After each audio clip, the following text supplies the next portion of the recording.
कोल्हापूर शहरातील पंचगंगा नदीत बुडणाऱ्या एका महिलेचे प्राण पोलिसांच्या तत्परतेमुळे वाचले आहेत.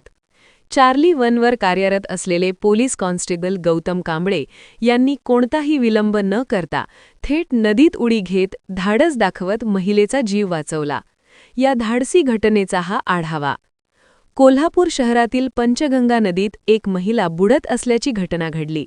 ही माहिती डायल 112वर इमर्जन्सी कॉलद्वारे मिळताच चार्ली 1वरील पोलीस कर्मचाऱ्यांनी तात्काळ घटनास्थळी धाव घेतली. नदीत बुडत असलेल्या महिलेला पाहताच चार्ली 1वर कार्यरत असलेले पोलीस कॉन्स्टेबल गौतम कांबळे यांनी क्षणाचाही विलंब न करता स्वतःच्या जीवाची पर्वा न करता थेट नदीत उडी घेतली. आजूबाजूच्या नागरिकांच्या मदतीने त्यांनी बुडणाऱ्या महिलेला सुरक्षितपणे नदीबाहेर काढले. शहाना रफिक शेख, वय 38, असे या महिलेचे नाव असून वेळेत मिळालेल्या मदतीमुळे तिचे प्राण वाचले. रेस्क्यूनंतर महिलेला तात्काळ उपचारासाठी रुग्णालयात दाखल करण्यात आले असून सध्या तिची प्रकृती स्थिर असल्याची माहिती आहे. मी उभा आहे कोल्हापूरच्या पंचगंगा नदीकाठी, जिथे एका महिलेचे प्राण वाचवण्यासाठी पोलीस कॉन्स्टेबल गौतम कांबळे यांनी आपला जीव धोक्यात घातला.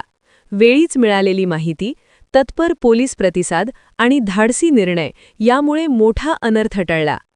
गौतम कांबळे यांच्या या धाडसी आणि मानवतावादी कृतीचे सर्व स्तरातून कौतुक होत असून पोलीस दलाच्या तत्परतेचे पुन्हा एकदा दर्शन घडले आहे.